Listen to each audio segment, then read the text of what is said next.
திருப்பாவை 4వ பாசுரம்.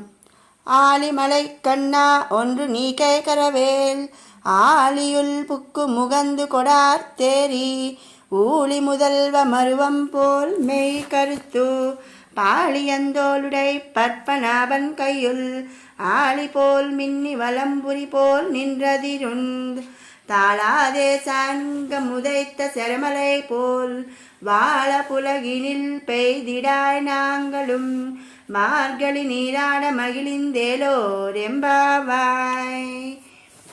గంభీరమైన స్వభావము కలవాడై వర్షము కురియునట్టి ఓ మేఘదైవతమా, నీవు వర్షజలమును అనుగ్రహించు. దాతృత్వములో ఏమాత్రము సంకోచము చూపవద్దు. గంభీరమైన సముద్రము మధ్యలోనున్న నీటినంతను బాగుగా తాగి గర్జించి ఆకాశమునంతను వ్యాపించుము.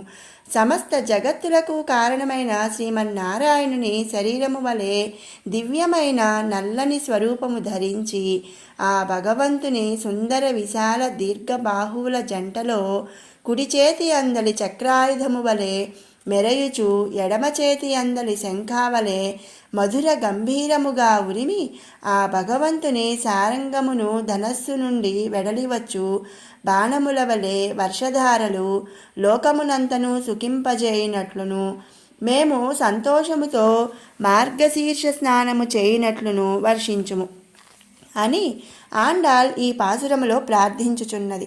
వర్షము లేక పాడి పంటలు శూన్యమైన సమయములో సస్య సమృద్ధికి పుష్కలముగా పైరులు పండుటకు వర్షపాతము సమృద్ధిగా నుండుటకు పెద్దల అనుమతితో ఈ వ్రతము ఆరంభించిరి. కావున ఇట్లు ప్రార్థించెను.